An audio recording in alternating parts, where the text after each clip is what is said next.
Surprenante, improbable, décapante. Une animatrice hors norme, aussi percutante que l'actualité. Karima Brick. En direct du réseau X, Elon Musk, oui, l'homme d'affaires, le milliardaire Elon Musk a reçu hier soir le candidat à la présidentielle pour 2024, Donald Trump, et ils ont fait un échange comme ça en direct. Et quand même, il faut le spécifier, il y a eu des ratés au début. On essaie de en tout cas, moi, j'essaie de me connecter. Tout le monde essaie de se connecter, là, ceux qui voulaient assister à cette rencontre, ce dialogue entre les deux hommes. Il y a eu 40 minutes à peu près de retard avant qu'on puisse vraiment accéder à la conversation. Pourquoi? Ben, d'un côté, Elon Musk a dit que ils ont été victimes d'une cyberattaque. D'autres, du côté de Donald Trump, de son équipe, on a dit, ben voilà, c'est parce qu'il y a des gens qui ne veulent pas entendre ce que M. Trump a à dire. Alors, c'est une menace, un peu une attaque contre ça. Bref, on va faire le point sur cette fameuse discussion. On va aussi parler de la Convention démocrate qui va commencer la semaine prochaine, dans quelques jours, avec Guillaume Lavoie, membre associé à la chaire Raoul Dandurand. Guillaume Lavoie, bonjour. Bonjour, Karima. Merci d'être là aujourd'hui, Guillaume. Très contente de te parler. On va revenir sur l'exercice d'hier soir. Premièrement, pourquoi un exercice comme ça de discussion sur X entre Donald Trump et Elon Musk? Ben, c'est vrai que ça fait assez particulier. Bon, d'abord, on est à la course au clic, on est à la course au code d'écoute. Il y a un auditoire très important.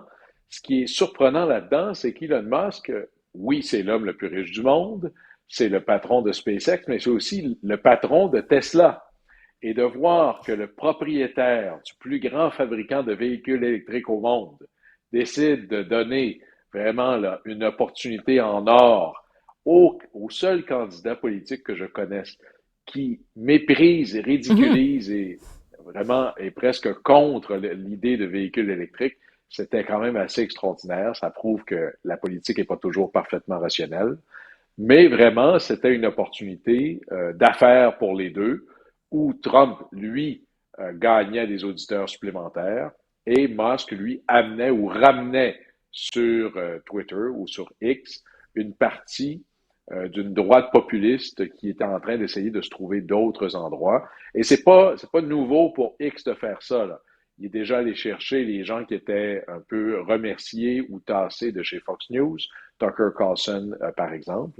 Et X est en train de devenir l'espèce de plateforme par défaut de beaucoup de gens de l'écosystème MAGA et de Trump, même si Trump a essayé son truc qui marche pas trop, là, Truth Social. Écoutez, juste pour vous donner un petit parallèle, là, sur Truth Social, Trump a, soyons généreux, 8 millions de gens qui le suivent. Sur Twitter, il y en a 10 fois plus. Alors, c'est encore sur Twitter ou sur X que ça se passe.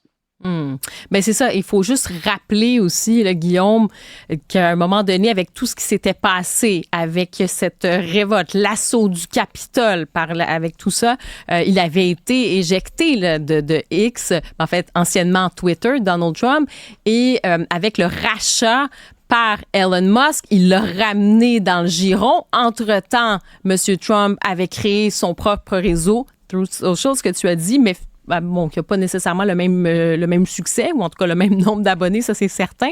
Donc, le fait de revenir comme ça sur X, c'était symbolique aussi? Oui, quelque part, Donald Trump a su créer l'événement. Puis c'est vrai que, et c'est là où Elon Musk a changé sa thèse de départ. Il y avait l'idée de acheter Twitter pour que ça redevienne une plateforme de libre expression, de liberté d'expression claire, parce que sur Twitter, c'était particulièrement dans la pandémie jusqu'à la tentative d'insurrection, l'endroit où on évacuait ce qu'on pourrait mettre entre guillemets des fausses nouvelles, où on évacuait des nouvelles qui n'étaient pas approuvées ou des choses qui étaient en dehors du cadre. Et Elon Musk avait dit, moi, je veux une plateforme où tout le monde peut s'exprimer, qui ne sera pas ni à droite ni à gauche, qu'il n'y aura pas de propos acceptables ou inacceptables. Il n'y a que dans le concert des idées qui vont s'affronter. Il n'y a pas quelqu'un qui va venir ici comme une espèce de main invisible et favoriser certaines idées ou d'autres. Alors, ça, c'était il y a jadis, parce que clairement, Elon Musk est parti pris, et là, c'est pas caché. Il a annoncé son appui à Trump, mais même là, Avant, il cherchait un autre darling, c'était Ron DeSantis, à qui il avait donné une entrevue là, majeure. Là, il en fait une à Trump. S'il y avait eu la même chose pour Mme Harris, on pourrait voir les choses autrement, mais il y a une volonté maintenant d'orienter la chose. Là où Musk, par contre, a fait peut-être quelque chose de bien, c'est cette idée, puis je la comprends, la pulsion, là, bonne entente, bon enfant, de dire qu'il faudrait empêcher les fausses nouvelles. Ça n'arrivera pas, c'est une erreur, c'est même un dérapage dangereux, parce que si je veux bien là, s'empêcher de se confronter à des fausses nouvelles, le problème avec ça, Karima, c'est qui va décider de ce qui est vrai? Qui va décider de ce qui est acceptable? Et ça, c'est un démon qui me fait infiniment plus peur que le démon bien réel des fausses nouvelles et des chambres d'écho. Et c'est là où on serait mieux un peu comme la COVID, plutôt que de dire on va interdire les virus, bonne chance, on est mieux de vacciner la population.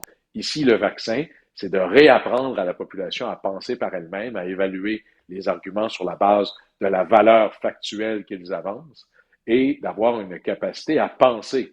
Ça remonte, là, c'est plutôt fondamental comme débat sur le type d'éducation de la citoyenneté que l'on veut créer. Mais tous ceux qui vous disent qu'il faut bannir les fausses nouvelles, c'est soit une baguette magique qui ne fonctionne pas ou une volonté cachée de décider ce que vous avez le droit d'entendre et de ne pas entendre. Tout à fait. Puis c'est intéressant parce qu'on sait quand même aux États-Unis plus largement dans cette idée du free speech, de cette liberté d'expression, mais d'être capable justement d'avoir cette liberté.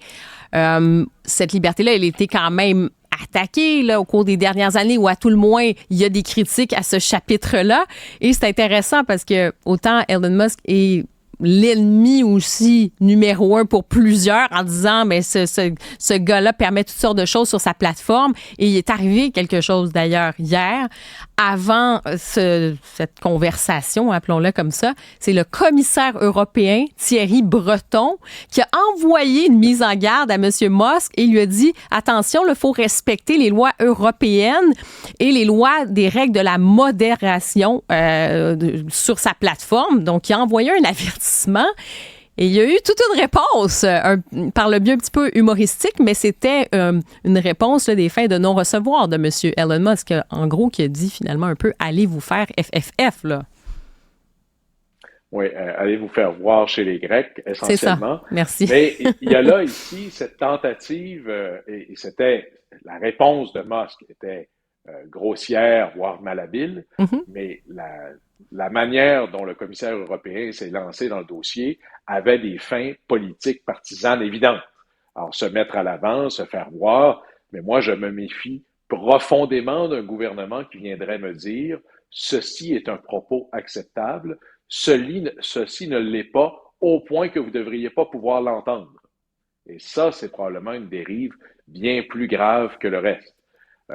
Évidemment, moi, je vous repose cette question-là. Qui va décider de ce qui est acceptable au point que ceci, vous pouvez y être confronté? Il n'y a pas de différence entre ça et la dérive populiste à droite qui dit ça, ce sont des livres acceptables à la bibliothèque. Ceux-là, non. Alors, là-dessus, il faut s'en méfier, mais je vois tout à fait la pulsion, là, très bon enfant, de dire qu'il faudrait que tout le monde ait le même piédestal, ce qui pourrit la chose. Ce qui pourrit le vrai débat de la liberté d'expression aux États-Unis, c'est l'argent. Tout le monde a le droit de s'exprimer également, sauf que si je donne à quelqu'un un multivox ou une plateforme gigantesque comme X et que l'autre ne l'a pas, c'est pas vrai que je vais être entendu de la même manière. Et c'est là où il y a un arbitrage extraordinairement difficile, mais ces exercices-là, à la fin, sont beaucoup des exercices de chambre d'écho. Sur X, la chambre d'écho, elle est gigantesque, c'est vrai, mais surtout dans les propos de Trump, il n'y a à peu près rien dit. C'est une opportunité perdue pour Trump ou gaspillée, selon moi. Oui, bien j'allais dire, parlons de ça. C'est ça. Oui, au lieu de faire le procès de Mme Harris sur, par exemple, quelque chose de tout à fait là, correct en politique, voici ses prises de position hier et aujourd'hui. Et il y en a plein là-dedans qui sont difficiles à réconcilier. Voici ce qu'elle propose. C'était grand-papa Simpson qui tombait dans ces vieilles histoires de guerre, là, avec j'ai gagné l'élection, Joe Biden est la victime d'un coup d'État, Mme Harris est tellement imbécile, ça volait pas très haut, et ça n'a de sens, ça n'a d'utilité que pour renforcer ceux qui sont déjà d'accord avec lui. Alors, Trump, ici, soit par manque de discipline ou parce qu'il a une volonté assumée de ne parler qu'à sa base, a perdu ici une opportunité d'aller chercher des nouvelles personnes qui seraient intéressées à trouver une alternative à Mme Harris dans sa candidature. Et c'est là où on se demande à qui il parle. Mais il n'y a pas beaucoup de gens qui ont décidé de se dire je vais aller entendre ce que Trump a à dire parce que Trump ne dit jamais rien de nouveau à date depuis cette campagne. Oui, c'est ça. Le disque est un petit peu rayé. Mais parlons-en parce que c'est vrai, quand on regarde un peu la presse qui ressort de tout ça, on a l'impression que c'est plus sur la forme que sur le fond. Mais parlons du fond, des idées finalement qui sont ressorties de cette discussion. Bon, il y a eu cette histoire. Tu as parlé du coup d'État. Il a quand même mentionné, il a fait mention en fait du fait que Joe Biden a été forcé de se retirer. En fait, c'est un peu ce qu'il dit là. Il dit que ça a été littéralement comme un coup d'État. Il a été poussé à la porte là. Comment tu l'interprètes? Parce qu'il a dit le mot coup d'État. Oui, ben d'abord, c'est un mensonge éhonté. D'abord, des carrières politiques qui se terminent avant que le principal intéressé ne le souhaite, parce que son caucus ou son parti souhaite qu'il quitte, c'est plutôt l'histoire classique de la politique. Vous pouvez faire le tour des premiers ministres anglais, le tour des premiers ministres québécois ou des chefs de parti, ou même, c'est peut-être ce qui va arriver à M. Trudeau, c'est comme ça que ça termine en politique. Quand plus personne te suit, t'es juste un gars qui prend de marche, qui est une magnifique expression américaine. Maintenant, le plus proche d'un coup d'État, M. Trump, s'il veut utiliser le mot, c'est sa propre participation ou son cautionnement des événements du 6 janvier. C'est son penchant éhonté pour l'anti-institutionnalisme. Alors là-dessus, Joe Biden n'est pas plus la victime d'un coup d'État que quiconque avant lui dans l'histoire américaine. Le seul qui a peut-être trempé dans une pseudo-illustration de la chose, c'est Trump lui-même le 6 janvier. Alors, il faut pas, si on commence à prendre chacune des affirmations de Trump pour voir la vérité qu'il peut y avoir, on ne fait que ça. Et c'est peut-être ce qui est rendu dommage en politique américaine et qui est un virus qui semble monter au nord de plus en plus, c'est que le mensonge devient gratuit. Le mensonge et l'hyperbole devient sans conséquence. Et ça, c'est le prix à payer lorsqu'on se parle qu'entre nous, que dans notre chambre d'écho. Si vous allez à la messe catholique, il n'y a pas un grand débat à savoir est-ce que Dieu existe. Et lorsque vous êtes qu'avec des super croyants, avec des doctrinaires, ben la seule manière de faire les nouvelles, c'est d'en rajouter une couche. Et cette perte d'une série de faits généraux partagés par tous, ça, c'est probablement ce qu'il y a de plus dramatique dans cette élection. Sans tomber effectivement dans cette expression de coup d'État, c'est intéressant. Là, je fais une parenthèse quand même avec cette entrevue qu'a donnée Joe Biden. C'était sur CBS, en fait. C'était en fin de semaine. Et là, il a quand même admis qu'il y avait eu finalement probablement un peu de pression là, de son camp. Alors que je pense que c'est plutôt ça dans l'espace public, le départ de Joe Biden, parce qu'on a l'impression que pendant des semaines, il s'accrochait, il disait non, moi je vais être là, je suis le seul à pouvoir battre M. Trump.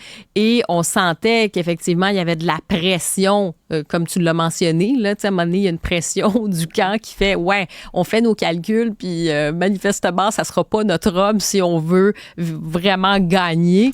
Et c'est peut-être juste d'avouer qu'il y avait cette pression-là. Et c'est ça qui semblait peut-être plus difficile pour M. Biden, en fait, au cours des dernières semaines. C'est clair que c'était pas la volonté première de Joe Biden. Bien sûr qu'il y a eu de la pression. En plus qu'aux États-Unis, il faut le rappeler, nous, on regarde beaucoup la Maison-Blanche. Mais dans les faits, en élection, c'est comme si nous, on avait nos élections fédérales, provinciales, municipales, scolaires, pour autant soit peu que ça a déjà été utile, la même journée. Alors, vous avez plein de gens qui sont sur la liste républicaine et sur la liste démocrate, et ils sont tous en élection en même temps. Alors, si vous avez le candidat à la présidence qui s'effondre littéralement, ça a des conséquences terribles pour tous ceux qui y sont associés. Alors, ici, le drame pour Joe Biden, c'était pas seulement pour le sort de la Maison-Blanche, c'était pour le sort du contrôle du Sénat, c'était pour le sort du contrôle de la Chambre, c'était pour des courses au poste de gouverneur, dans les assemblées nationales ou les chambres d'État, des nombreux États, jusque dans les villes. Et c'est de là que la pression a d'abord monté. Mais on le voit dans les sondages, c'est clair que le maillon faible dans l'équation électorale, c'était Joe Biden. D'ailleurs, depuis qu'on a changé ce maillon-là, c'est Trump qui en paye le prix. C'est lui qui est passé d'un... Écoutez, j'étais à la convention républicaine, Karima. Au sortir de la convention républicaine, tous les observateurs s'attendaient à un raz de marée républicain. On pensait que la convention démocrate serait des funérailles d'État. Oui, avec le poing levé, cette photo triomphante de M. Trump. Il a survécu à une tentative d'assassinat. En face de lui, on a un M. Biden qui est complètement affaibli. C'est vrai qu'on regardait tout ça, on se disait, bon, ben ça y est, pour M. Trump, c'est vraiment, en tout cas, vraiment une poussée pour lui. Là. Et depuis l'arrivée de... C'est ça. Mais depuis l'arrivée de... dans les États clés, ça s'effondrait, là. Oui, c'est ça. Alors mais là, depuis l'arrivée. Il y a un retournement complet. Complètement. On pourrait dire que l'enthousiasme est rendu dans le camp. L'enthousiasme qui était clairement enraciné dans le camp républicain est maintenant transféré dans le camp démocrate, au point où certains démocrates, et ça pourrait leur jouer un mauvais tour, considèrent que l'élection, elle est réglée. C'est évident que Mme Harris va l'emporter. Alors, c'est loin d'être impossible. Par contre, M. Trump pourrait encore gagner.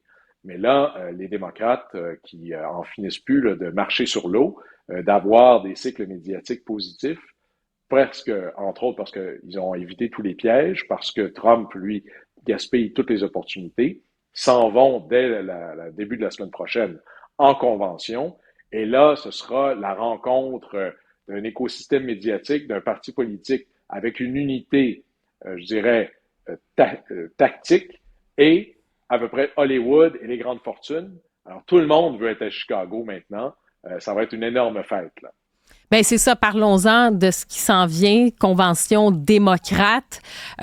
Disons, là, ça va être quoi? À quoi on peut s'attendre pour cette semaine-là? Ça va être quoi l'objectif du clan démocrate à ce moment-là?